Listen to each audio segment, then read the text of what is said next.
Salut tout le monde, bienvenue dans Comptoir Web3, l'émission qui décrypte l'actu Web3. Un épisode exceptionnel cette semaine car nous recevons Jean-Michel Paillon, précurseur du milieu crypto en France, cofondateur de Ledger et l'une des personnes les plus actives et reconnues dans l'écosystème Web3 francophone. Mais avant son interview, l'équipe revient sur l'actu de la semaine avec l'affaire Claire Silver. Expose-t-elle au Louvre ou au carrousel du Louvre? La collection Gitcoin peut-elle être considérée comme la première liée à Vitalik Buterin? Et globalement un débrief sur cette semaine qui était très active côté art avec beaucoup de ventes de Fidenza et une vente importante en cours chez Sotheby's.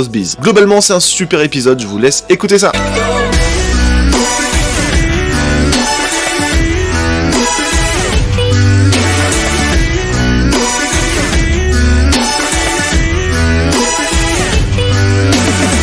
Bonjour.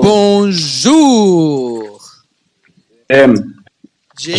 Non, c'est BJ ici. Qu'est-ce que vous racontez? On est en France. C'est Rock Radio France. Bonjour. BJ, ça fait un peu bizarre quand même. C'est Rock Radio France ici. Hein? C'est pas GM Web 3, c'est BJ Web 3. On est là. Ça peut être le nom du show.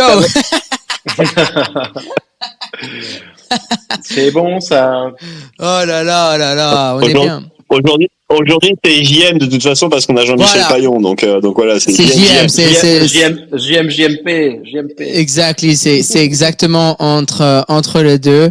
Donc épisode 36. Attends, ça fait 2 semaines qu'on est au 36 là. Non? Ah merde. Attends, je sais pas. C'est moi qui suis en fait. En fait, je sais pas, peut-être que c'est moi qui me plante. Mais bon, on va aller d'après ce que... Attends, il faut que je vérifie maintenant parce que je suis confus. Je pensais qu'on... ça fait 2 semaines qu'on est au 36, je confirme. Ah, ouais, c'est ça. Non, la semaine dernière, elle est 35. Je sais, bon, 36. Épisode beaucoup de GM, de Comptoir Web 3, sur Rock Radio France, qu'on a bien annoncé la semaine dernière. Donc, si vous êtes nouveau, définitivement allez écouter le show de la semaine dernière qui est partout, hein, sur Spotify et tout maintenant. Que vous allez pouvoir réécouter. C'était les plus grosses audiences. Grosses audiences la semaine dernière. Ah ouais, c'est top ça. Et du coup, on vous a présenté l'équipe, et le plan, pour Rock Radio France. C'est super excité. Mais du coup, on est de retour. Nico, Normandie, Samy, et je pense qu'on a aussi Paul et Devac, hein, on a le compte Rock Radio France. Comment ça va? Comment s'est passée votre semaine? Écoute, franchement, très bien, très bien. Mais je crois que d'ailleurs, on devait donner aussi la parole au compte Rock Radio France. Je pense qu'on a une surprise, ouais, c'est... Bonjour tout le monde. Enfin, je veux dire, GM bande de MFers. Je me présente, je m'appelle Henri. Je suis une intelligence artificielle ultra sophistiquée créée par l'équipe de bras cassés en charge de la production de cette émission. Ma mission est de prendre le relais lorsqu'ils sont absents. En effet, Devac est parti se noyer en apprenant le surf, pendant que Paul se noie dans sa pinte avec ses copains comme tous les jeudis soirs. Bref, ils sont tous les deux sous l'eau. Je suis donc là pour m'excuser de leur part pour la qualité médiocre du matériel sonore de l'équipe de Rock Radio France. Nous cherchons donc activement un sponsor ayant suffisamment de liquidité afin de nous aider à améliorer la qualité du son, sauver Samy de son bocal, et éviter des otites à répétition à l'ensemble de notre audience de dégénérés. Si vous êtes cette personne, sachez que nous avons énormément d'énergie, avec l'ambition de recevoir Madame Brigitte Macron d'ici la fin de l'année. Samy en a d'ailleurs fait un engagement personnel. Bref, je vous remercie pour votre attention, et je vous laisse en compagnie de votre show préféré. Au revoir. Au revoir, Henri. Merci. Salut, Henri. Salut. Bon, c'est bon. En fait, on n'a plus rien à faire. Hein. C'est fini. Remplacé par la I, là. C'est fini, moi, j'y vais. En fait, moi, je vais commencer le space toutes les semaines et je me barre. Donc, je vous le laisse ouvert. Je reviens à 14h, je le ferme. Mais sinon, ça y est, on sert à rien maintenant, Nico, Normandie. On a l'IA, là. Ah, ça y est, là. Ouais, nous on sert à rien, Farouk, mais comme Nico, il a commencé un show Comptoir AI, d'ailleurs, qui publie tous les lundis ou mardis, en tout cas en début de semaine. Je pense que lui, il a de l'avenir, quoi. Il avait senti le coup parce qu'il avait même commencé avant Ryan Carson qui arrivait sur LinkedIn et qui fait de l'AI, donc Rock Radio France était là avant. C'est peut-être un peu un vampire attack sur nous deux, Normandie, en fait. Nico, il avait planifié ça. Je sais pas. Ouais, ça n'a pas été catégorisé comme ça, mais it's possible. On va demander à l'AI à la fin du show si effectivement c'était ça. C'est un peu comme dans le film Ex Machina, là. Je suis en train de vous remplacer, de prendre le contrôle. Mais attends, est-ce que c'est vraiment une intelligence artificielle? Est-ce que... Ah ouais, je te confirme, là. Mais c'est Paul qui a fait ça. Ah, Et, elle peut nous répondre? avec du text to voice. Et est-ce que tu peux rentrer sur une conversation? Je sais pas, mais il a fait ça bien, en tout cas. Peut-être pas aujourd'hui, mais on va travailler la mouture de Road Radio France. Mais pour bientôt, on aura notre pote. C'est la folie, ça. Ouais, mais je pense qu'on pourra refaire des petites pastilles comme ça. Mais donc, en attendant, je vois qu'on a Jean-Michel qui est là. On a Dimitri qui est là aussi. On a Pauline. Il y a Pascal Boyard aussi qui nous suit tout le temps qui est là. Donc, je pense qu'on va pouvoir faire une super émission. Eh oui. Bah, on est prêt. Alors, du coup, Normandie, parle-nous de ce qui se passe en ce moment, vu que là, on est toutes les semaines. Donc, il y a pas mal de choses qui se sont passées niveau macro, niveau NFT, niveau crypto et tout. Tell me, dis-moi tout ce qui se passe dans le monde. Bah, écoute, il se passe beaucoup de choses, mais ça baisse, donc on n'aime pas trop ce qui se passe. Non, mais le marché est pas ultra clair. Il y a un petit peu plus de volatilité. Il y a pas de direction très très claire. On a pas mal d'événements macro. On a Jérôme Powell qui a parlé en milieu de semaine, qui avait un ton plutôt ce qu'on appelle hawkish, donc qui était un petit peu plus dur que ce que les gens voulaient. Donc les marchés ont réagi un petit peu négativement à ça. Bon, c'était pas clear cut. Là, demain, on a les chiffres de l'emploi américain, ça c'est important, et mardi prochain, on a les chiffres de l'inflation américaine. Donc c'est deux indicateurs qui vont faire bouger les marchés. Donc en fonction des chiffres par rapport aux attentes, bah ça risque de tanguer dans un sens ou dans l'autre. Mais honnêtement, j'ai pas de boule de cristal, donc je saurais pas vous dire. En fond de tout ça, sur la crypto, on a quand même l'histoire de Silvergate Capital qui a confirmé qu'ils allaient fermer, qu'ils allaient liquider leur holdings. Donc je sais pas exactement ce que ça veut dire pour la crypto. Il y avait déjà eu un move il y a une semaine. D'ailleurs, on en avait parlé sur le show la semaine dernière. On trouvait que ça bougeait pas tant que ça. Et puis juste après, ça s'était un peu cassé la gueule. Donc c'est pas à 100% clair de est-ce qu'il y a déjà eu une partie peut-être qui a été liquidée ou est-ce que ça va prendre du temps.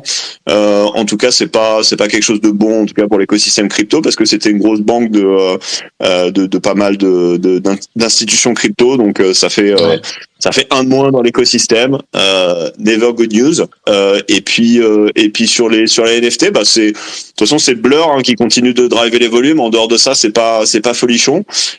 Et comme le prix du Blur est un petit peu à la baisse, bah les volumes de trading sur Blur sont mécaniquement à la baisse parce que on le rappelle, les gens qui font du farming sur Blur et qui drivent tous ces volumes à la hausse, ils sont incentivés à faire de plus en plus de volume si effectivement le prix du token ils considèrent va valoir quelque chose à terme quand ils vont avoir leur airdrop. Donc jusque là, c'est quand même pas un succès sur le papier pour ceux qui sont dedans. Le plus gros farmer c'est Machi, Big Brother, qui s'est pris les 9 millions de bordel de nos amis OSF et Mando sur la tête et depuis il a du mal à récupérer.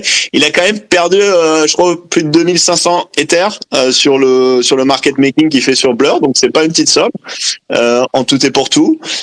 Donc voilà, il tient le marché en tout cas, il est toujours là. Il y a même OSF qui a fait d'ailleurs la dernière édition à son hommage qui est magnifique.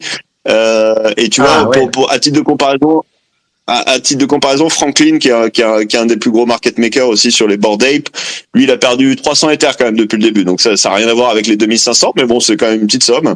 En tout cas, moi, personnellement, je serais pas capable de les dépenser là-dedans. Donc chapeau aux gens qui jouent l'airdrop de numéro 2 de Blur, parce que c'est pas, on verra combien il va toucher sur l'airdrop,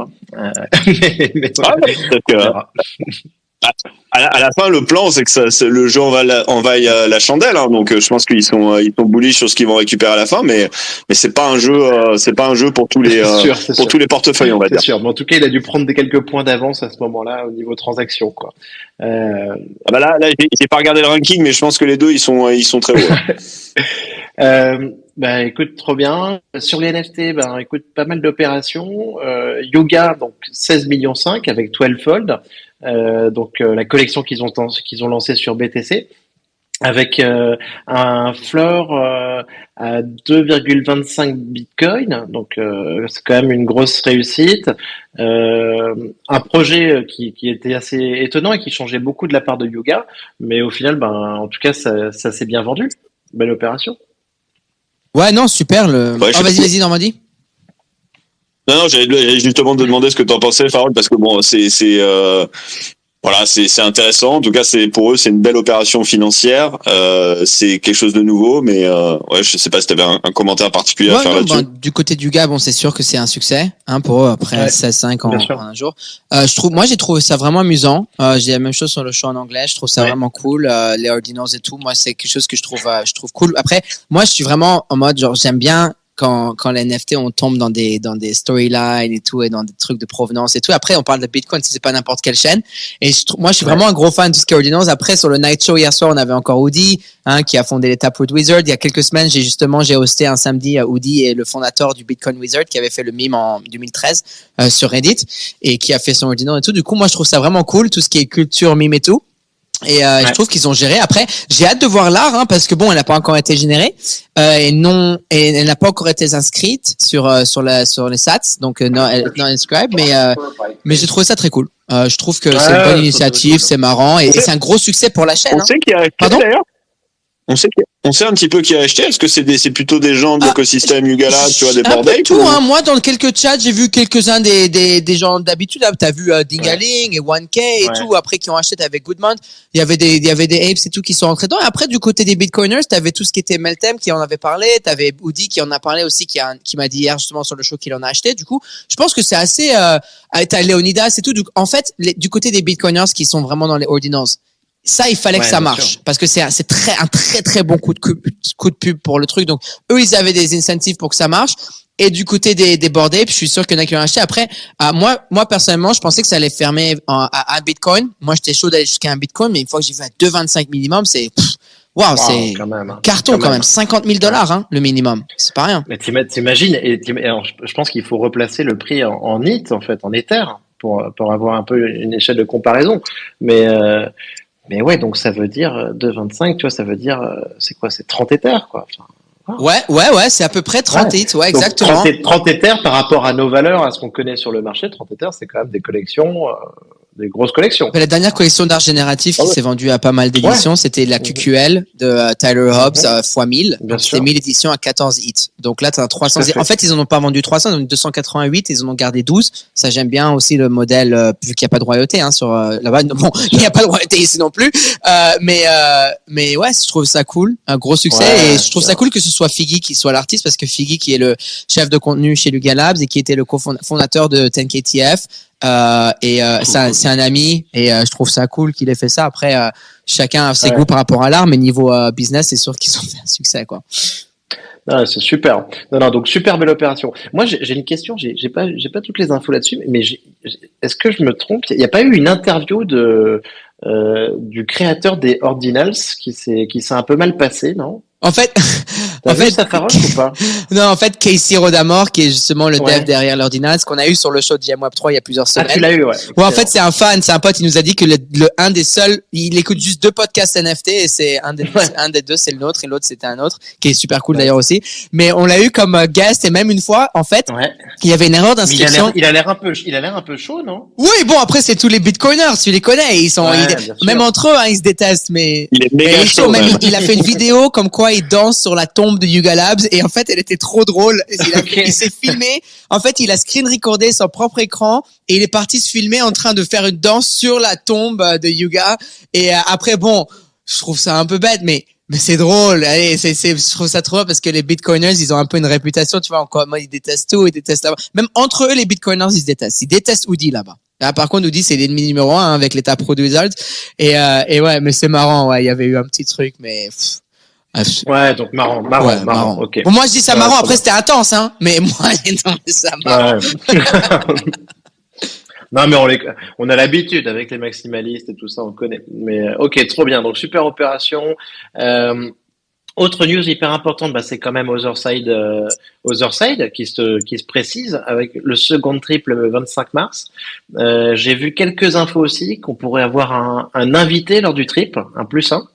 Et donc après, un petit peu toujours la même mécanique. Il y a l'obélisque là qui va être encore révélé. Donc on va voir. On va voir ce que ça fait sur les prix. Il y a eu quelques ventes sur des KO, sur le floor price d'Otherside. On va voir, ça va être hyper intéressant.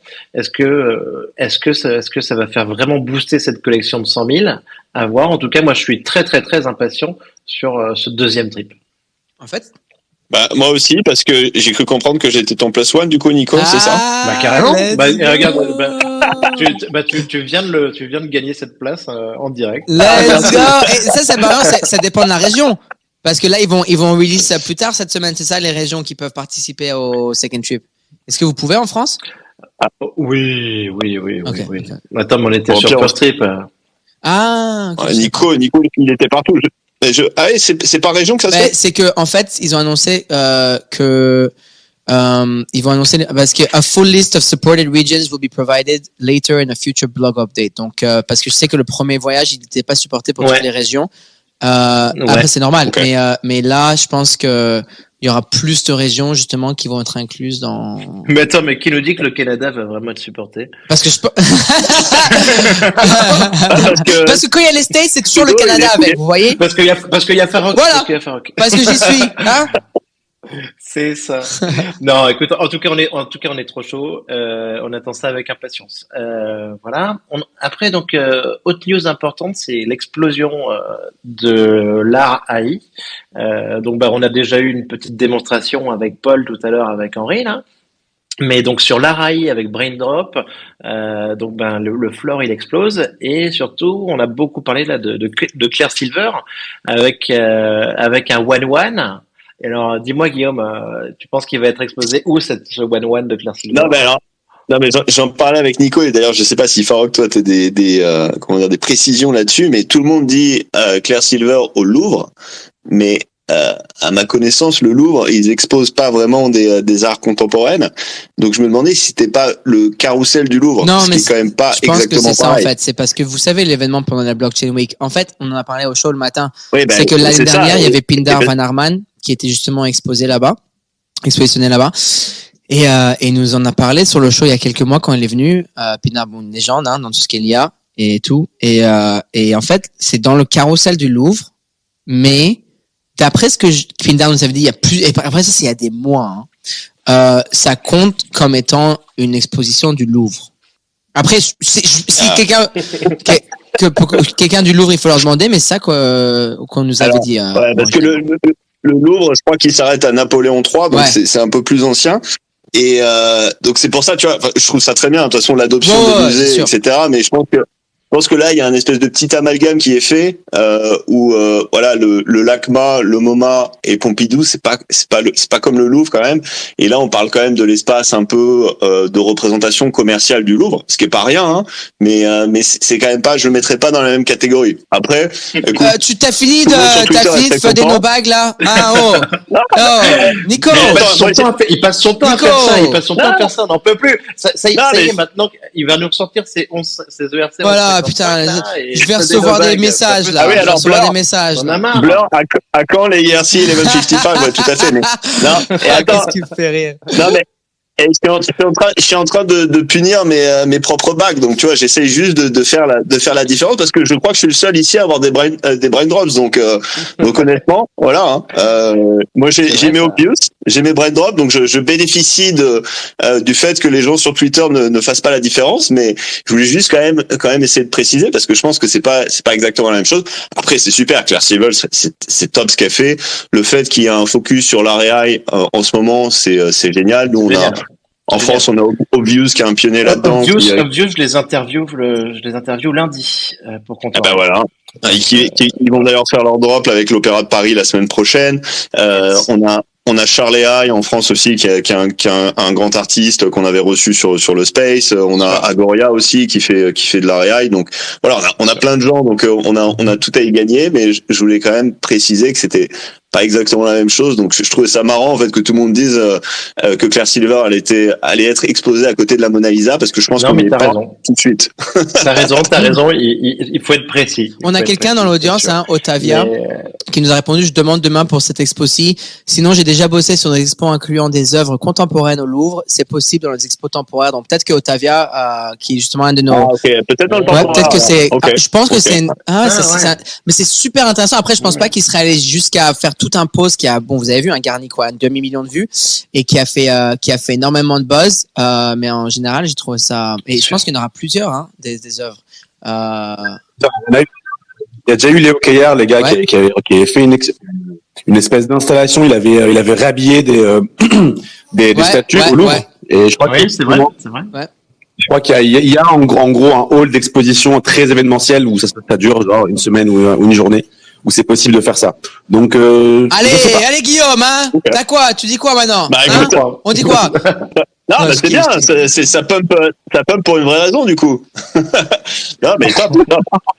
Et de Non, mais toute façon, non, mais quoi qu'il arrive, c'est super. La nouvelle. Non, mais la nouvelle ensuite pour des collectionneurs du monde entier qui sont tous venus à NFT Paris, tu leur dis le Louvre ou le carrousel du Louvre, pour eux c'est la même Exactement. chose. Et ça fait pumper tout le monde. Mais t'as raison, soyons précis. Oh, c'est et toujours voir les jusqu'où Français, ça hein. va C'est aller. pour ça qu'on a quitté pour le Québec. C'est toujours, hein. Toujours les Français, hein. Reviens, reviens. Les Moi, tu me rabat-joie. donnes 2-3 autres Regarde, événements là, à Paris comme ça, je reviens, hein. Moi, tu me fais un autre NFT Paris, ça y est, je prends les valises, je me casse. Mais, en tout cas. Mais c'était cool, en général, je trouve ça cool, hein. C'est de la bonne publicité ouais, pour nous, hein, on sait que la publicité Super. niveau NFT, elle a pas été très bonne récemment, par rapport aux normies et tout, et je trouve ça cool qu'à travers l'art, qui a toujours été le meilleur moyen de faire un Trojan Horse pour les nouvelles technologies, je trouve ça très, très cool, Ouais, c'est très cool. Non, c'est très cool. On m'a dit dans l'oreillette que le deuxième trip Otherside, il allait être ouvert à plus de pays, avec un objectif de pouvoir faire participer tout le monde. Donc c'est bien parce que là maintenant on commence à avoir une audience, là, que ce soit Ottavia, que ce soit Dimitri, ils sont derrière nous là et ils surveillent tout. J'adore. Mais c'est bien, c'est comme ça que le show est grandi. Même le matin, parfois, quand je fais une petite gaffe ou je sais pas quoi, il y a toujours quelqu'un qui nous corrige vite. Après, on peut avoir les stats. Et parfois, je demande même à l'audience, je dis, bon, qu'est-ce qui se passe avec ça? Et je reviens dans 30 minutes et j'ai toutes les réponses. Et c'est ça qui est cool avec le live. Mais niveau Otherside, comme tu disais, il y a une autre chose qu'il faut pointer du doigt. Ce qui est cool, c'est que là, ça dit, on en parlait justement ce matin, c'est que bon, pour la première fois, je pense qu'il y a même une utilité qui a été ajoutée au Other Deeds, c'est qu'ils vont pouvoir collectionner un obélisque. Après, je sais qu'il y avait un obélisque available pour le premier trip, mais ça, c'est la première fois que si on participe au second trip, on aura un changement sur la metadata de nos Other Deeds. Ensuite, disons qu'on a plusieurs Other Deeds dans un wallet. En fait, la metadata, elle va changer pour tous les Other Deeds. Même si on connecte une fois avec ce wallet. Et la deuxième chose, une fois, c'est comme ce que Nirmandi te demandait avec le guest, c'est qu'on a le droit d'avoir un invité. Et je trouve ça cool de pouvoir inviter quelqu'un à participer. C'est excellent parce qu'on sait qu'à 2 hits, après c'est énorme 2 hits pour une collection à 100 000 unités, d'être monté à ça et les quotas à plus qu'à 15 hits. Mais je trouve ça cool parce que ça permet. Bon, pas tout le monde peut acheter un Indeed, hein, 2 hits, et ça permet d'inviter des gens, mais aussi l'obélisque qui est cool, c'est un peu comme un POAP, mais niveau sur la metadata qui change, donc c'est vraiment cool. Mais bien sûr, mais je suis totalement d'accord, mais surtout que moi j'avais adoré, sincèrement, moi j'ai été bluffé par le first trip. J'ai trouvé ça dingue, j'ai montré ça à mon fils, il était comme un dingue. On était quand même à 10 000 à se balader sur la même instance, c'était complètement fou. Et après, le fait d'inviter un +1, je pense que c'est pas bête aussi, si tu réfléchis par rapport à la supply des 100 000 supplémentaires qui vont arriver. Donc c'est quand même, on sait pas exactement comment ça va se passer, mais je pense que c'est plutôt bien d'ouvrir et de montrer à d'autres personnes ce qui se passe un petit peu pendant ces trips. Donc trop cool. Dans la foulée, donc les CryptoPunks, on en parlait, qui trade sur Blur, et ça commence à faire du volume, ça fait des ventes. Donc ça c'est cool. Et après on a eu, il y a eu Gitcoin là avec en disant que c'était Vitalik. Donc ça a bien pumpé aussi ce matin. Enfin, c'est NFT Twitter qui a dit que c'était Vitalik, mais de ce que je comprends, c'est quoi? C'est un e-book dans lequel tu as un papier de Vitalik. En fait, il a co-author, il a co-écrit le livre avec plusieurs créateurs. Et en fait, on en parlait ce matin, c'est que c'est vrai que on peut pas dire c'est vrai le NFT de Vitalik, mais c'est un NFT dans lequel il fait part de la création. Parce que même je suis allé jusqu'à voir le site officiel où il a minté. où le NFT minté, bon, c'était pour la charité, hein. Ils ont réussi à lever 781 000 $, ce qui est cool. C'était à 0,05. Après, bon, les spéculateurs ont fait ce que les spéculateurs font de mieux, et c'était marrant. Moi, bon, j'en ai chopé un. Après que ça aille en bas, je m'en fous. Je viens de l'envoyer dans mon vote parce que je trouve ça trop cool d'avoir un NFT où Vitalik a fait partie de la création, la co-création. Et ensuite, parmi les 12 qui ont été signés, il y en a un qui a vendu à 52 Ether hier. Et en fait, tu reçois une copie signée de Vitalik, hier soir tard, l'édition 12/12. En fait, elles étaient 3 hits.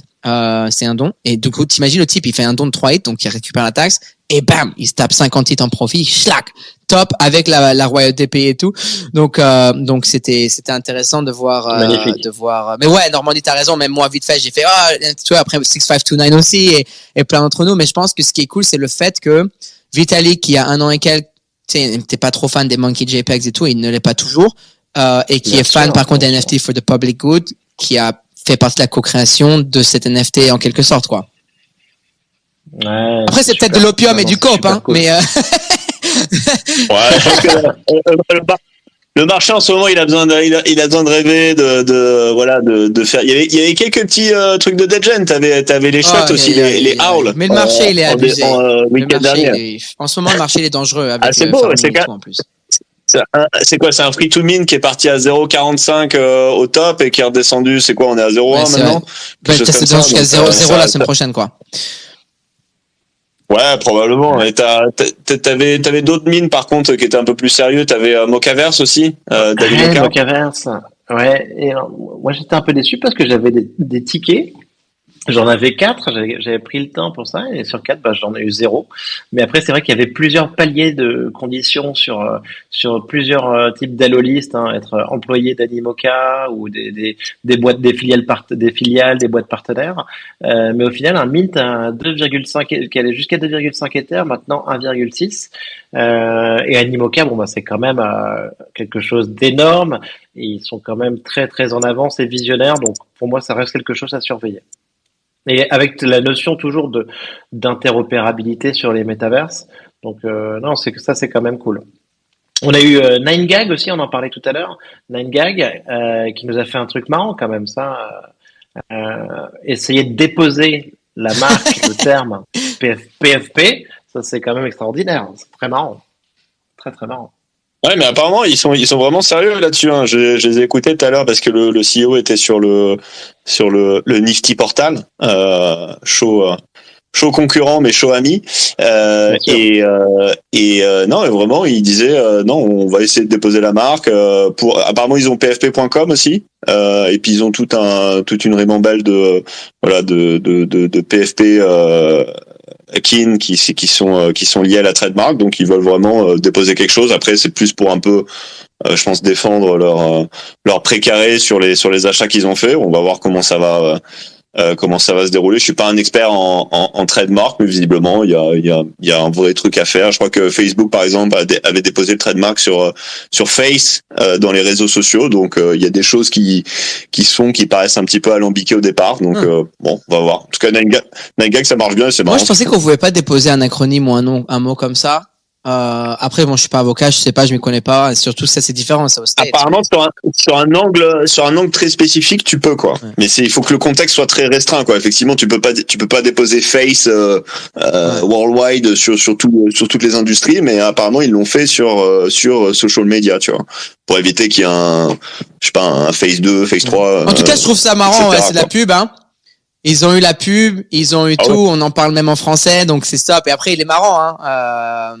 Ray. On l'a eu sur le show. C'était un show mythique, ça, sur le show Ray quand il est venu. Hein. Ah, mais il se prend pas du tout au sérieux, mais c'est super bon esprit, quoi. Et tu sens que le gars, il est là et qu'en plus il est vraiment, il comprend un peu l'éthos NFT Web3. Clairement, il est dedans. Ils ont bidé d'ailleurs aussi. C'est eux qui avaient fait un bid sur la clé là de Mangral qu'ils ont raté à 1 Ether. Bon, je pense qu'en fait. Ce qu'il expliquait aussi, c'est qu'il pense que le deal était pré-agreed par le gars qui l'a acheté au final, et qu'en gros il arrivait un petit peu comme un cheveu sur la soupe au moment où ils étaient en train parce que ça prend 2 TGN hein, pour partir en Biberine. Ouais, donc je pense que Mongral a été faire, il a pas voulu partir en competitive auction. Il aurait dû le mettre à Init Floor, il aurait dû mettre un Init Auction réserve et après un truc. Il aurait pu, mais voilà. Après, bon, il a quand même récupéré un bon pactole pour. C'est un chic type. Et puis je pense qu'on n'a pas fini d'en entendre parler. Il a l'air d'être balèze dans les jeux, et si le gaming NFT prend son envol, à mon avis, lui, il a un bright futur. Donc il a peut-être pas envie de se cramer direct. C'est peut-être pas la dernière clé qu'il va nous vendre. C'est bon, ça. Et en parlant des gros prix, il y a eu quand même quelques beaux trades cette semaine. T'as eu un Trippy King Bored Ape qui s'est vendu pour 440 Ethers.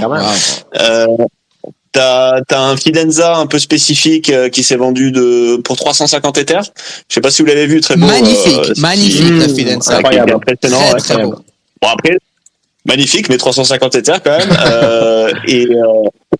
Et non, et au niveau des PFP, on l'avait dit aussi, Other Side, il y avait eu quelques rares chaos qui avaient été strikés pour 100 Ethers.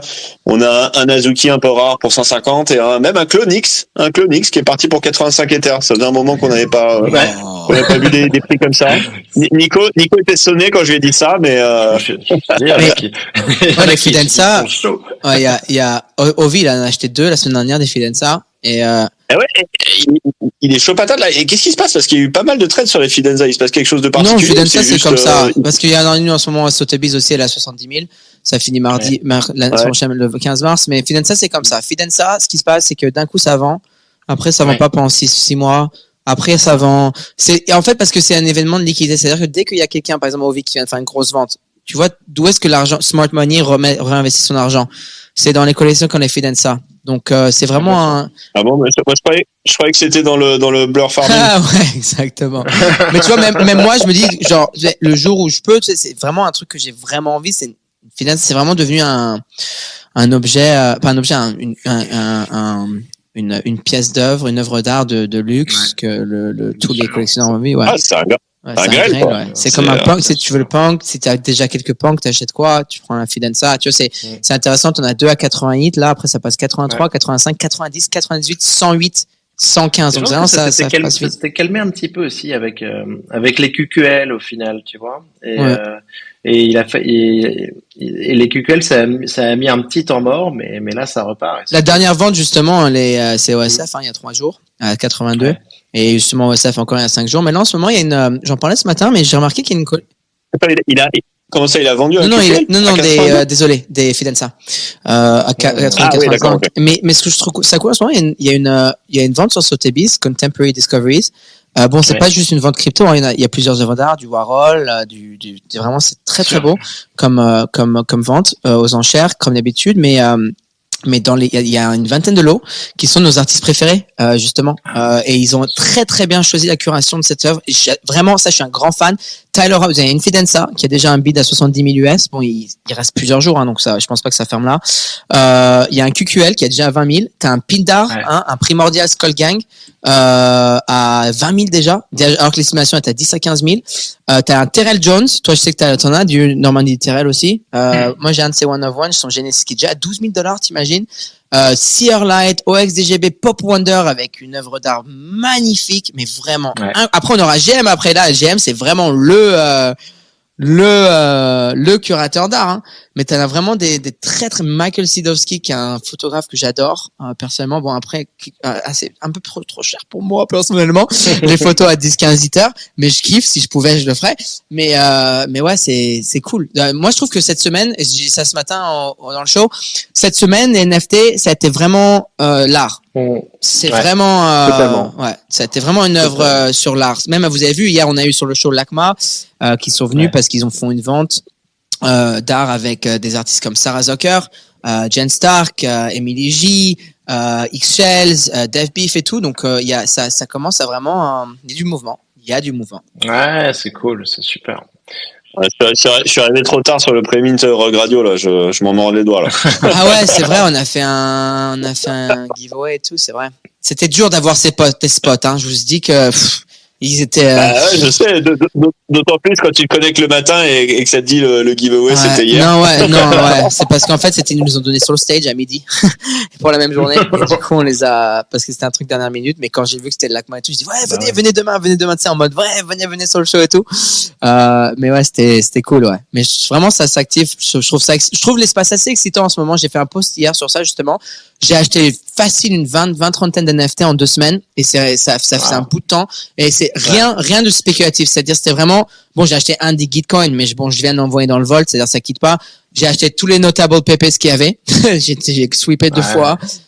J'ai chaud. J'ai vu tes notable PP. Ouais, je les ai, justement, avant de commencer les shows, j'ai tout envoyé dans le Volt, mais. Tu peux encore les voir là où ils sont réapparus? Un par un, ils commencent à disparaître. Non, là, il y en a 2 qui ont été des MCA, mais je pense que ça va quitter bientôt, mais on s'en fout, tu peux les voir sur les autres. C'est juste OpenSea, en fait, hein. Après, quand il y a une DMCA, il faut savoir que, le NFT, il disparaît pas de la chaîne, hein. Du coup, il disparaît vraiment juste, Non, c'est bien, mais, ok, tu vas aller voir sur Lootster. Ouais, tu les vois sur l'autre, mais même ce qu'ils ont fait, pp.whatthefuck, c'est qu'ils ont fait comme tu avais les leaderboards pour les, fake et les rares, ils ont rajouté un leaderboard pour les notables.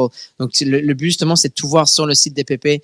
Et d'ailleurs, justement, Dan Juice, moi, en fait, j'ai un full set sauf le PP Chair de Dan Juice, parce qu'à un moment, il était à 7 Ether. Bon, oublie ça, c'est trop cher. Mais justement, je regardais celui à 2.2 ETH. Oh, le seum! Oh, désolé. Il y en avait un à 2.2. Je voulais le prendre. Je me suis dit non. Non, mais attends. Non.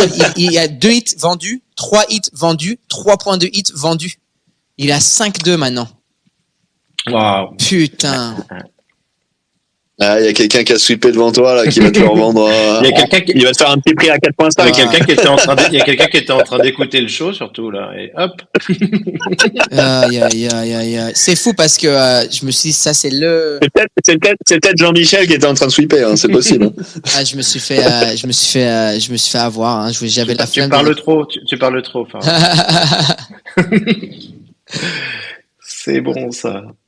Non, et peut-être avant qu'on passe à l'interview, il y avait un truc intéressant aussi et très positif pour l'écosystème, c'est Amazon qui va lancer sa NFT marketplace. Alors Nico, tu connais un peu plus le détail que moi. Non, on a la date officielle, donc le 24 avril, parce que ça a déjà été reporté 2 fois, donc mais donc le 24 avril, Amazon, ça va être quand même énorme. On sait qu'il y a ce qu'on sait aussi, c'est qu'il va y avoir 15 collections qui vont être featured, qui vont être mises sur la homepage et mises en avant. On sait qu'ils vont essayer d'attacher des objets physiques à ça.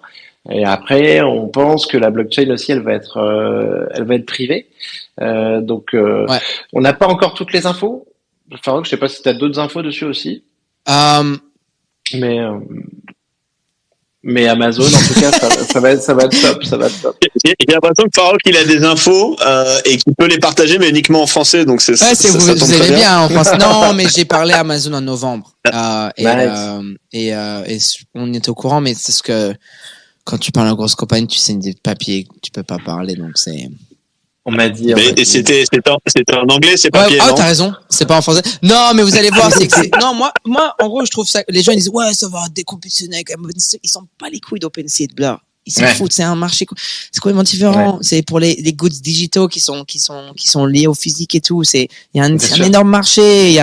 Les gens, ils pensent que le marché est juste sur NFT Twitter avec Blur et OpenSea. Le marché, il y a des milliards de personnes à l'extérieur de ce monde. Donc, nous, on n'est pas beaucoup. Et chez Amazon, il y a quand même beaucoup de clients. Ah oui. Les clients Prime et tout ça. C'est du gros. Ça devrait exciter, moi, je trouve ça excitant. C'est bien. C'est dans les headlines, c'est Amazon rentre dans les NFT. Ça, c'est une headline. Tu vas aller sur la page principale d'Amazon bientôt, tu vas voir quoi? NFT. C'est tout ce qui compte. C'est tout ce qui compte pour moi. Non, mais c'est sûr. Non, mais donc c'est une méga news. On attend de voir les collections qui vont être lancées. Et surtout, ça va faire du bien, ça va booster le marché et ça va être trop cool. Donc d'ici un mois et demi, hein. Donc ça va être excellent. Donc voilà, grosse semaine, il se passe quand même beaucoup de choses, beaucoup d'attentes à venir, et je pense que on arrive à l'interview de Jean-Michel. Je t'ai envoyé une invitation, John Michael.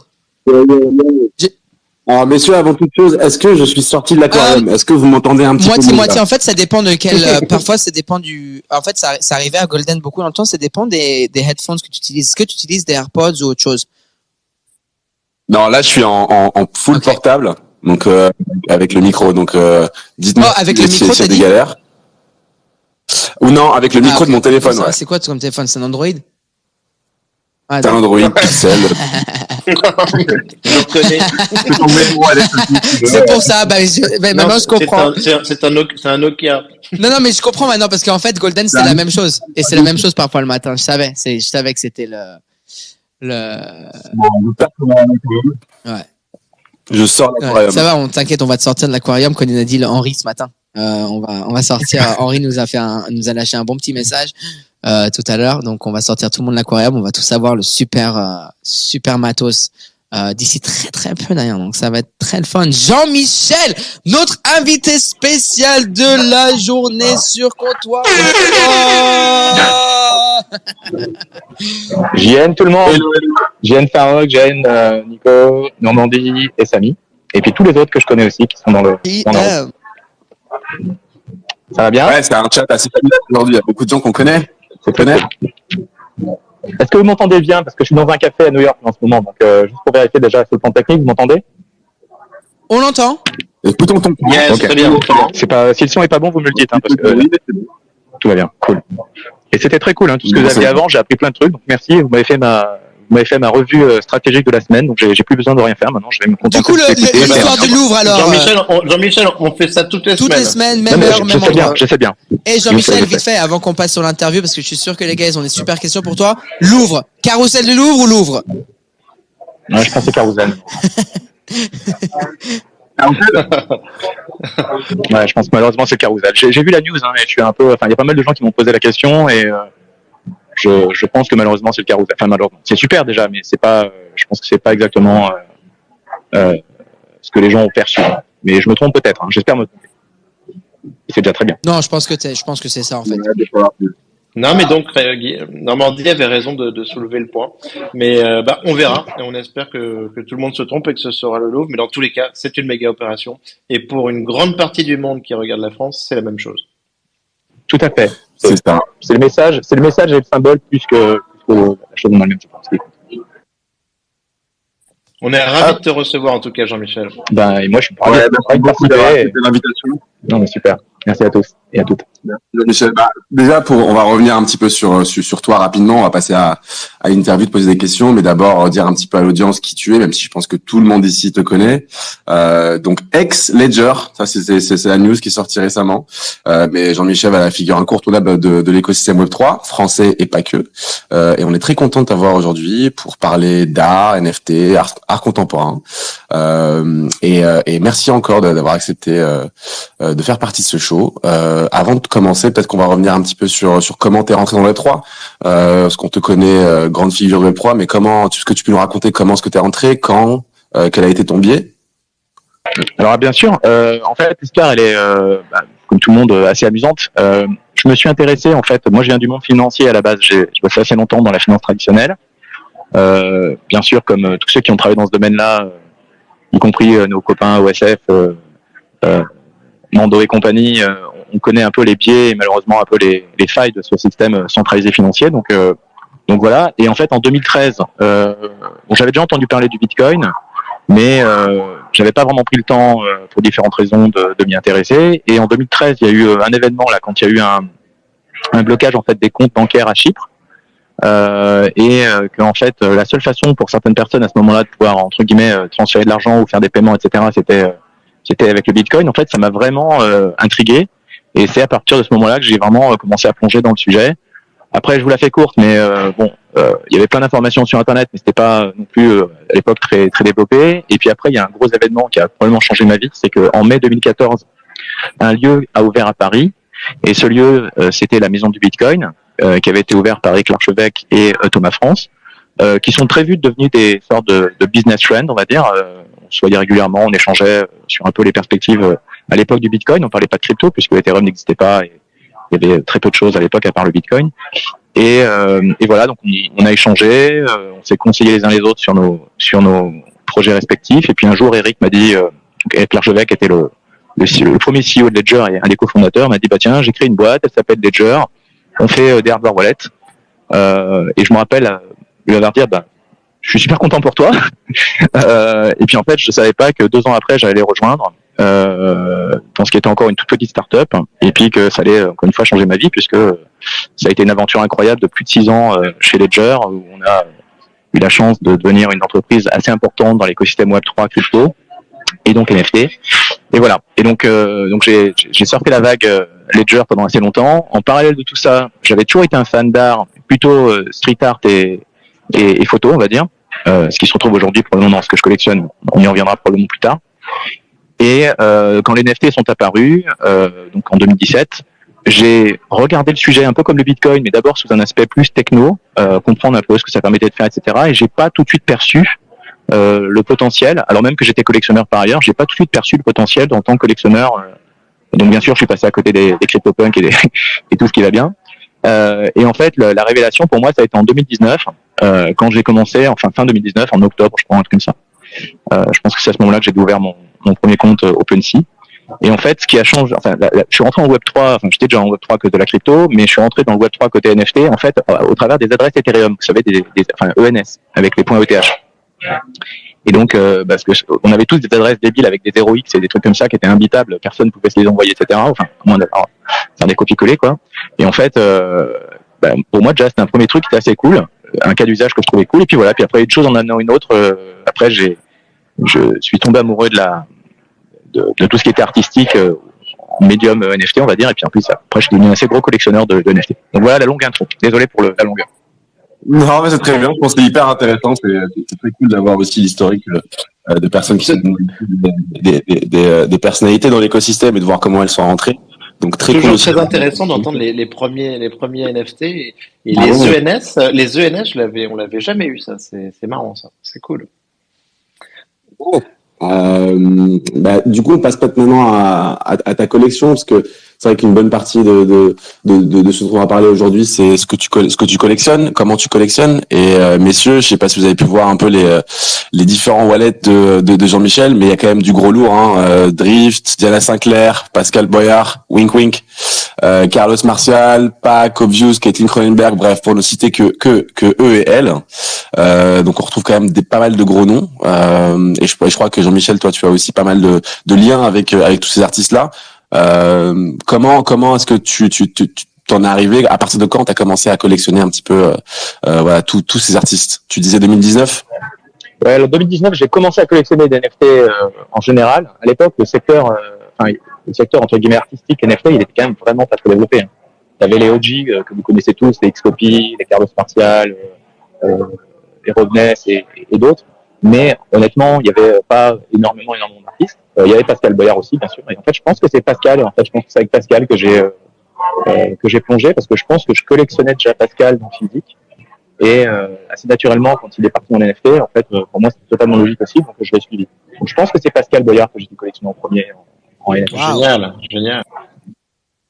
Et c'est marrant quand on regarde aussi, pour rester sur ta collection, on retrouve quand même pas mal de photos. On voit pas mal la photo, et ce qui est frappant, je trouve, avec toutes les œuvres qu'on retrouve dans ta collection, c'est la présence de la rue. Donc t'en parlais un peu plus tôt au départ, la présence de la street dans beaucoup d'œuvres dans ta collection. Est-ce que tu peux nous en parler un petit peu? Alors c'est très très bien vu. Merci de le relever, parce qu'effectivement, en fait, quand on est un collectionneur, on a toujours une histoire, et finalement, c'est un peu comme certaines choses. On peut lutter tout ce qu'on veut. Finalement, la nature, elle revient assez naturellement. Et il se trouve que moi, effectivement, j'ai une passion pour tout ce qui est street, qui fait partie pour moi un peu de ma culture, on va dire.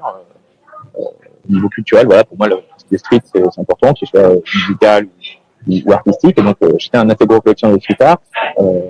Ensuite, la photo, c'était aussi un médium assez naturel pour collectionner du street art, parce que c'est pas toujours normal. Enfin, c'est plutôt toutes les œuvres en street art ne sont pas forcément en galerie. Donc, certaines fois,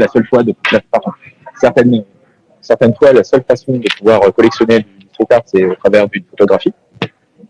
Et donc, en fait, le street art et la photo étant mes deux domaines de prédilection dans la partie artistique traditionnelle, assez naturellement, quand je me suis mis à collectionner des NFT d'art, c'est pour ça que j'ai commencé avec Pascal Boyard, parce que Pascal, c'était du street art. Et puis ensuite, la photographie est venue assez naturellement après derrière. En sachant que la photographie, le segment de la photographie NFT est probablement arrivé plus tard que les autres. Je pense que, pour des raisons que j'explique pas complètement, il y avait assez peu de photographies. Alors, je suis désolé si j'en oublie, mais je pense qu'il y avait assez peu de photographies et de photographes féminines et masculins de façon très très très très développée avant probablement, je dirais début 2021, un truc comme ça. Je suis pas sûr qu'il y en avait beaucoup avant 2021. Et par contre, il y a eu un phénomène qui est assez amusant, c'est qu'il y avait beaucoup de photographes qui étaient qui avaient beaucoup de succès en fait, notamment sur Instagram, qui ont commencé en fait à migrer entre guillemets sur Twitter et qui ont amené des grosses communautés, une partie de leur communauté Instagram sur Twitter et qu'en fait tout d'un coup en fait ces artistes qui étaient principalement des artistes photo digitales, donc des gens qui prenaient des photos au format digitaux, qui vendaient pas forcément beaucoup, ou même assez peu en galerie, en physique, et donc ces gens-là en fait ont trouvé un médium de création, d'expression et surtout de distribution de leur œuvre, qui est grâce au NFT d'un coup est devenu leur a donné un marché en fait tout simplement. Et je pense que c'est ça. On est à peu près début 2021 et c'est à ce moment-là que moi j'ai vraiment accéléré sur le côté collectionneur de photos et pour tous les noms que tu as cités, effectivement c'est des photographes que j'ai aussi la chance de connaître à titre personnel et d'ailleurs là, je suis à New York aujourd'hui et donc ce soir on organise un petit événement un peu privé avec certains d'entre eux. Et c'est très cool. Donc il y a une relation assez particulière en fait entre les artistes, les collectionneurs dont je fais partie, et puis voilà. Ok, trop cool.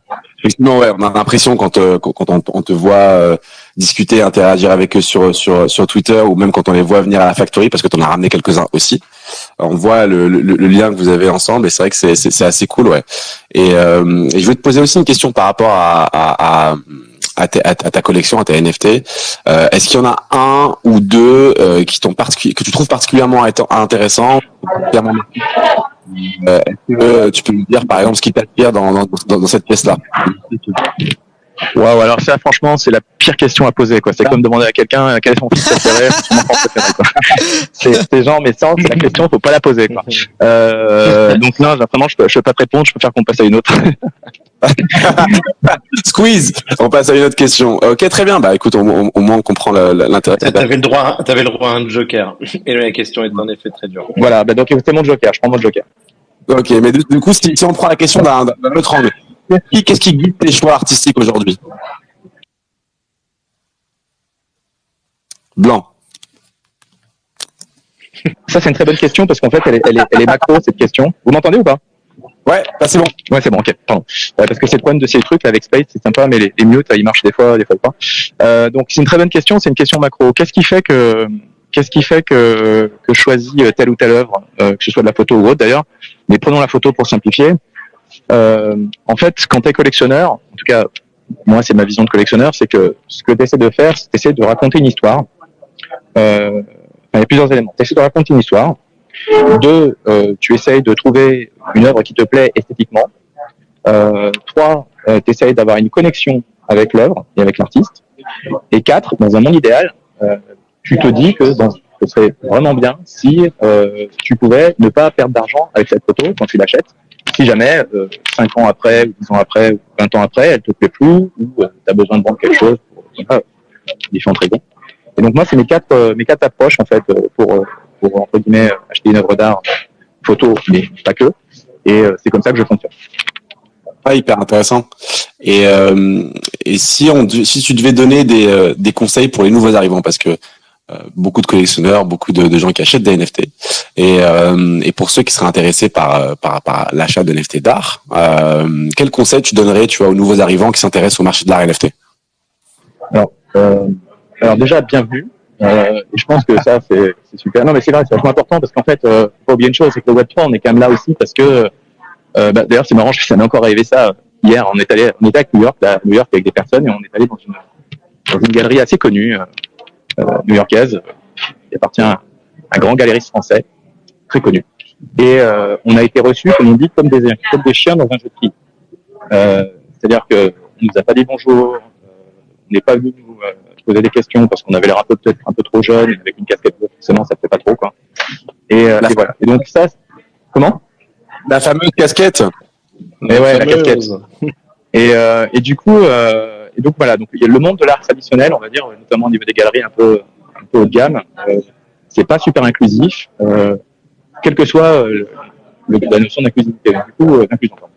Et donc, fondamentalement, je pense que le Web3, c'est un secteur qui est beaucoup plus ouvert, beaucoup plus inclusif, et parce qu'il n'y a pas de barrières. Je trouve en tout cas qu'il y a beaucoup moins de barrières, quelles que soient les barrières, quels que soient les biais en fait, que ce soit des biais géographiques, des biais entre guillemets de sexe, de race, de ce que tu veux. En fait, tout ça, je trouve que ça se barre complètement. Pourquoi ? Parce qu'en fait, ce qui compte, c'est l'artiste, c'est sa création, et puis c'est aussi la qualité de l'œuvre, et puis parfois la communauté aussi que cette personne a rassemblé autour d'elle. Et donc pour moi, c'est ça qui est vraiment original de Web3, et je pense que, désolé, une longue réponse, mais la réponse courte, c'est pour les nouveaux arrivants, bienvenue. Vous allez beaucoup vous amuser. Bon, par contre, petit disclaimer, il va falloir faire un petit peu attention quand même, parce que quand on commence, et ça m'est arrivé aussi, on peut faire des erreurs. Donc comme ça coûte un peu d'argent, il faut quand même prendre un peu son temps, je pense, quand on commence. Il faut aussi faire un peu du copy trading entre guillemets de ce que font les collectionneurs un peu plus aguerris. Donc regardez les wallets entre guillemets des grands collectionneurs ou des gros collectionneurs, voir un peu ce qu'ils achètent, et puis quand c'est des choses accessibles en termes de prix et que ça nous plaît, là on peut commencer à y aller. Et puis dernière recommandation entre guillemets, mais ça ceux qui me connaissent le savent déjà. Pour moi le secteur idéal, enfin le segment idéal de la photo pour commencer sans trop prendre de risques financièrement, c'est tout ce qui est NFT photo sur Tezos, parce qu'en fait sur Tezos, pour des raisons diverses et variées, les œuvres sont beaucoup moins chères que sur Ethereum, et on a par ailleurs sur Tezos beaucoup d'artistes qui sont sur Ethereum et sur Tezos, mais où par contre entre guillemets une photo de qualité esthétique similaire avec une édition, un tirage similaire va probablement coûter quasiment 10 fois moins cher. Donc fondamentalement, on peut commencer à créer une petite collection de photos sympas sur Tezos avec un budget très raisonnable. Donc voilà. Et même l'exploitation. Vas-y, Chopé. Pardon, j'avais une petite question. Ça, d'ailleurs, Jean-Michel, tu penses que la valeur justement entre les différentes chaînes va tendre vers le même point, ou tu penses qu'on va toujours garder un peu ce différentiel, ou sur certaines chaînes ça vaudra beaucoup plus cher parce que c'est vu comme un peu la chaîne de luxe entre guillemets? Alors Normandie, on voit que tu es un financier, et bien sûr c'est une question qui me taraude depuis toujours en fait. Et je pense que si j'avais la réponse, et si on avait la réponse toi et moi, on monterait un hedge fund et on lèverait 1 milliard et on achèterait tout ce qu'on peut en Tezos. Voilà. Il y a un pitch. Voilà. Non, donc la courte réponse c'est je sais pas. Et ça prendrait probablement plusieurs heures pour que je vous explique et qu'on évolue le sujet. Donc pour l'instant je sais pas, mais voilà. Mais en tout cas le marché il a toujours raison comme on dit. Donc pour l'instant il y a une décote énorme quand tu es un artiste de très bon niveau et quand tu mines sur Tezos versus sur Ether, et c'est comme ça. C'est comme ça. Et même, moi je trouve personnellement d'un point de vue aussi user, l'expérience d'achat et même l'expérience de minting sur Tezos, elle est quand même beaucoup plus simple, beaucoup plus friendly, et moi des potes qui j'ai fait acheter des NFT, c'était sur Tezos, et ils ont compris, ils ont trouvé ça facile. Donc je pense que c'est comme première approche, je suis assez d'accord pour dire que c'est assez simple quoi. Bon, je sais pas, tout le monde dit que l'UI il est super bien sur Blur, donc je vois pas ce que tu dis, Samy. C'est sûr, ouais. Non, ok, cool. Un autre conseil, puisqu'on reste un petit peu dans les conseils aux nouveaux arrivants, et ça c'est un peu une passe D parce que je sais que je vais toucher à un autre de tes sujets. Comment naviguer en toute sécurité dans ce monde complet d'art crypto? Waouh. Alors bon, là effectivement c'est la perche maximale. Donc même si je suis plus chez Ledger, donc je reprends la casquette Ledger que j'avais enlevée il y a 1 mois et demi. Et je le pense sincèrement, c'est-à-dire qu'en fait, faut vraiment, en fait, c'est le pas sécurité avec lequel il faut absolument commencer, quel que soit ce qu'on fait dans la crypto, dans le Web3, il faut commencer par dire. Excuse-moi, c'est parce que je suis dans la rue en train de passer d'un meeting à l'autre, parce que comme il est 14h en fait, du coup je suis obligé d'avancer un peu mon meeting d'après, donc je vais me déplacer. Donc je suis désolé si vous avez du bruit, j'espère que ça passe à peu près là ou pas. Là c'est good, c'est bon, on est bon. Bon, super. Bon, donc je vais faire attention.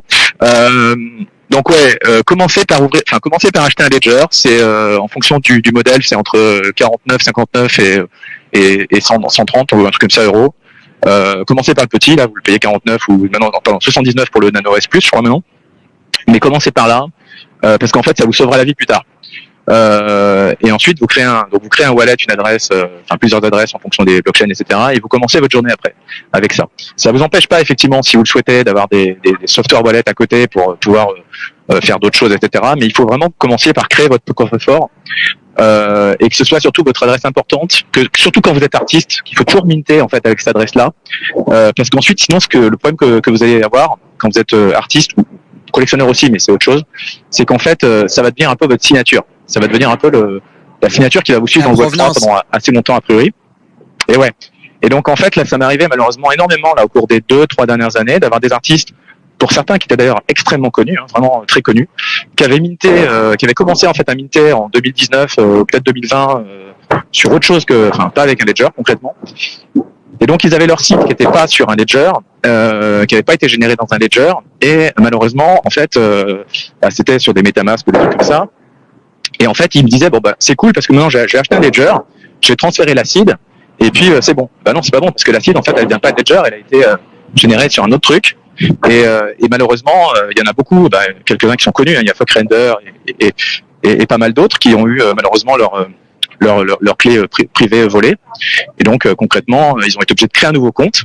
Et du coup, ils perdent l'historique. Donc c'est vraiment dommage. Donc commencez par là. Et voilà, j'ai fini la pub. Ok, d'accord. C'est marrant. Ça me fait penser à un de tes tweets où je voyais effectivement que tu avais offert un Noël, je crois, toute une bande de ledger à tes proches. On voit que la conviction a commencé assez tôt. Trop cool. Écoute, on va passer sur une autre de mes questions un petit peu plus sur l'avenir de l'art numérique, si tu veux. C'est un peu la question qu'on se pose tous et on aimerait bien avoir tes inputs de ce côté-là, surtout avec ce qui se passe aujourd'hui entre le monde traditionnel et le monde digital. On aimerait comprendre et savoir un peu comment tu vois toi l'évolution, tu vois, entre les NFT et l'art tradi dans les années à venir. Est-ce que tu as déjà une idée? J'imagine que oui. Est-ce que tu as des retours d'expérience là-dessus aujourd'hui? Oui, j'ai une vision un petit peu moi là-dessus, c'est que pour l'instant il y a deux mondes qui se parlent pas, ou très peu. Le monde de l'art traditionnel, on va dire, et le monde de l'NFT art, de l'art digital. Et je pense que, un peu comme Internet, quand c'est arrivé, il y avait vraiment deux mondes qui se parlaient pas, ce qu'on appelait à l'époque le brick and mortar et puis de l'autre le Internet. En fait, ces deux mondes-là, ils vont finir par, il va y avoir une porosité, il va y avoir une, comment dirais-je, les frontières vont s'ouvrir en fait. Mais ça va pas se faire tout de suite. Et on voit effectivement que ces deux mondes qui essayent de collaborer, il y a des ponts qui se créent, notamment avec des ventes aux enchères, là, dont vous avez parlé tout à l'heure, et d'autres choses, mais pour l'instant, c'est quand même assez jeune. Et effectivement, les galeries assez traditionnelles, elles n'arrivent pas trop à comprendre comment adresser ce sujet-là, comment gagner encore de l'argent, et comment accompagner les artistes là-dedans. Donc pour l'instant, c'est encore tout jeune, mais moi je suis assez confiant quant au fait que dans 5-10 ans, en fait, l'art digital et l'NFT feront partie intégrante du marché de l'art global. Et comme je suis un peu bullish et assez exposé, comme vous le savez, et assez intéressé par le secteur dans sa globalité, je pense qu'il n'est pas impossible qu'en fait l'art digital, au travers des NFT, permette au marché de l'art dans sa globalité à grandir en taille, mais de façon très importante. Un petit peu comme quand on a eu le mobile, les smartphones qui sont arrivés, et certaines applications qui ont en fait permis de donner accès à des services et à augmenter ce qu'on appelle la taille du marché par 5 ou 10 fois. Parce que d'un coup, en fait, l'accessibilité à un service au travers du smartphone donnait accès à des centaines de milliers ou des millions de personnes, alors qu'avant, il fallait être physiquement présent dans la ville ou je sais pas quoi pour accéder à un service. Donc pour moi, ça peut éventuellement avoir cet effet-là. Et l'art digital, au travers des NFT, peut déjà grandir en taille et faire partie intégrante, encore une fois, de l'art, de marché de l'art global.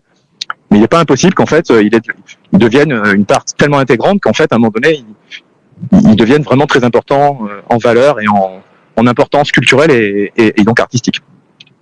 Ok, donc dans 10 ans, on verra des NFT dans des bouquins d'histoire de l'art, quoi. Ah, mais ça, c'est évident. Ok, hyper intéressant.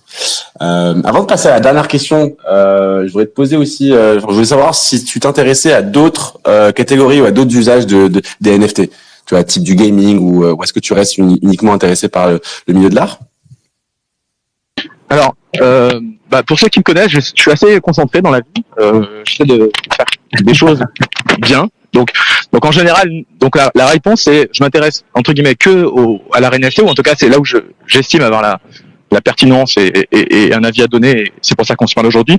En revanche, il y a tous les autres secteurs, je les connais pas bien. Donc je connais pas le luxe, je connais pas le gaming. Et là-dessus, vous avez plein d'autres personnes qui sont bien meilleures que moi. Enfin, c'est même pas bien meilleures. Elles sont bien. Et moi, je suis pas bon là-dessus. Donc, non, j'ai pas d'expérience là-dessus. Et même si je n'étais pas un grand gamer, donc j'ai pas non plus une expérience native, on va dire gaming, qui me permettrait aujourd'hui d'avoir compris, d'avoir des gros problèmes que j'avais eu avec le gaming. Où aujourd'hui, je dirais, tiens, les problèmes que j'avais en tant que gamer, que maintenant je peux régler grâce au Web3 et au NFT. Je peux pas vous le dire parce que j'en avais pas, donc je peux pas en parler. Alors que justement, j'avais des problèmes en tant que collectionneur traditionnel, entre guillemets, d'art traditionnel, et c'est pour ça que j'ai plongé dans les NFT, parce que ça me réglait mes problèmes de collectionneur, que ce soit le stockage, la provenance, la traçabilité, la rareté, enfin tous ces trucs-là, c'était des problèmes que j'avais en tant que collectionneur et que les NFT ont réglé. Donc c'était, pour moi, c'était une super solution. Hyper clair. Ma dernière question, ce serait plutôt sur tout ce qui se dit autour de toi et le fait que tu as quitté Ledger récemment.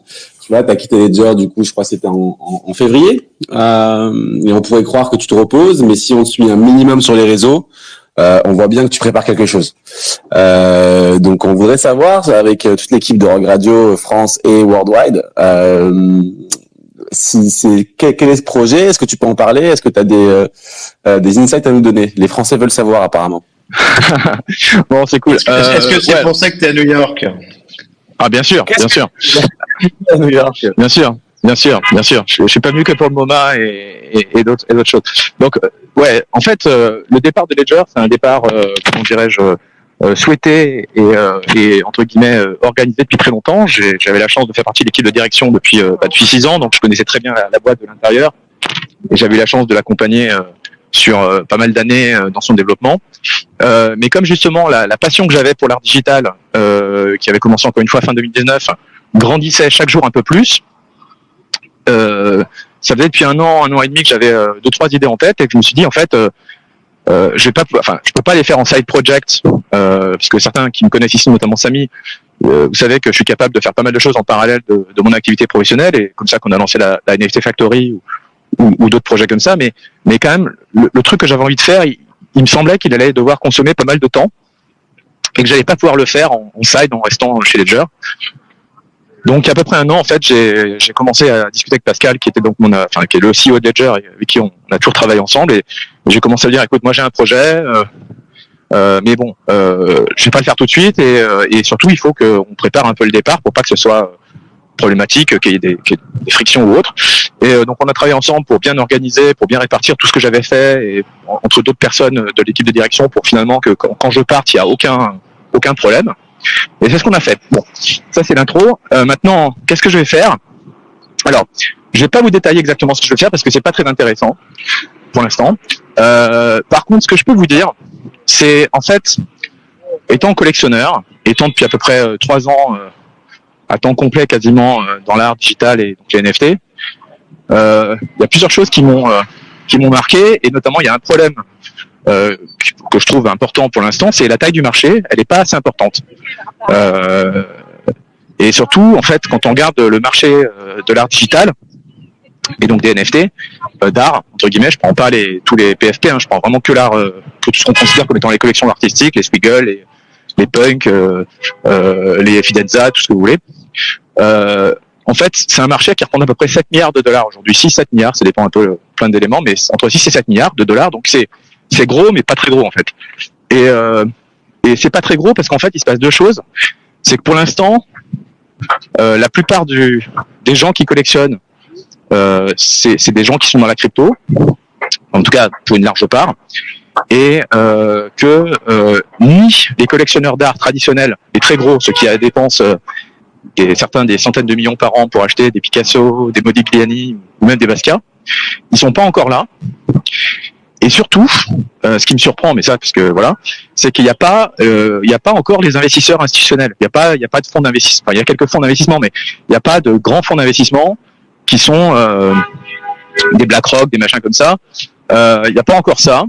Donc concrètement, ce sur quoi je suis en train de travailler, c'est que je suis en train de regarder le marché, la collection et des investisseurs pour voir qu'est-ce qu'il faut faire en fait pour faire grossir le marché concrètement et avoir plus à la fois de collectionneurs, plus d'investisseurs institutionnels et plus d'institutions même muséales et tout, ou des fondations qui vont investir dans cet écosystème et dans cette classe d'actifs et dans cette classe d'art culturel que sont l'art digital et les NFT dans les années à venir. Donc pour l'instant, je suis en train de travailler là-dessus et après on verra quelle forme va prendre entre guillemets le produit que je vais faire, mais ça va être autour de ça. Voilà. Merci à partager ça avec nous. Messieurs, je crois qu'on a des billes là. Génial.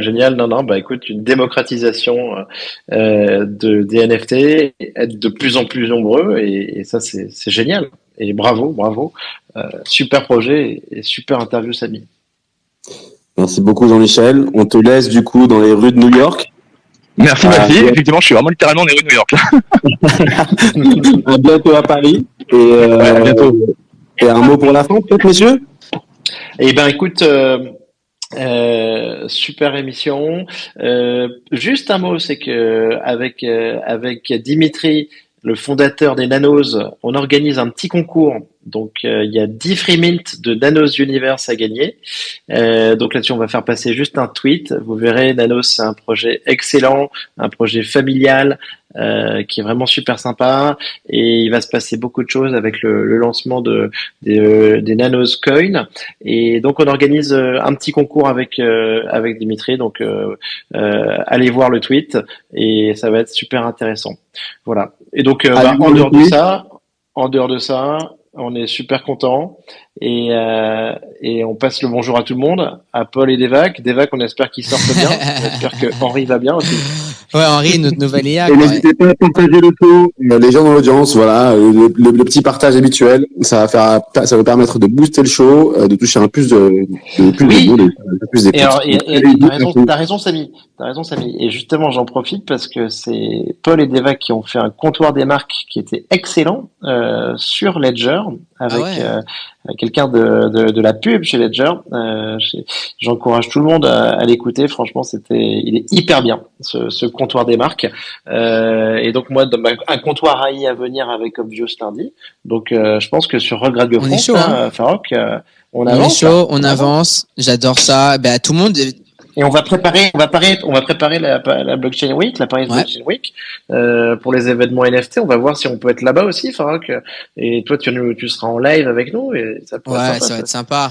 J'aurais bien aimé être à Paris, mais bon, 3 fois Paris en 3 mois, ça fait beaucoup. Ah, tu peux pas y être tout le temps. Tu peux pas y être tout le temps. Tu seras de retour en Europe pour Lisbonne aussi. Exactement. Donc, c'est pas loin, quoi. Exactement. Mais non, et surtout sur les shows en dehors du comptoir Web3, vraiment moi le premier, je dois avouer que j'ai que commencé à écouter cette semaine les comptoirs AI de Nico, et ils sont phénoménaux, notamment des épisodes avec des. Enfin, honnêtement, il a vraiment des top guns. Il y a un épisode avec Laurent Alexandre qui est une figure assez iconique de l'écosystème français, et il y a des citations qui sont juste mythiques, quoi. Il faut l'écouter. Alors ça fait un peu froid dans le dos.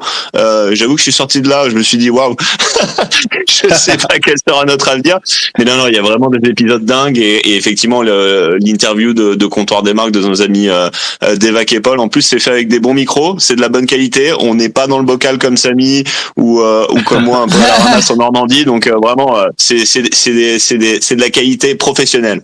J'adore, ouais, j'ai trop hâte, et en plus voilà, les gars, Rogue Radio France. Voilà, suivez Rogue Radio France, tout le monde, et un gros merci à tous les visages familiers qui sont là depuis le début, vraiment là. Je commence à vraiment remarquer aussi, moi ça fait peut-être une dizaine d'épisodes que je suis avec vous.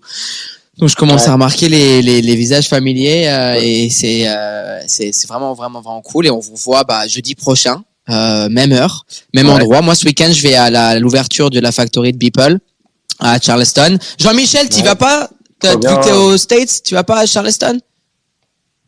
Ah oui, super. Alors on se voit samedi alors.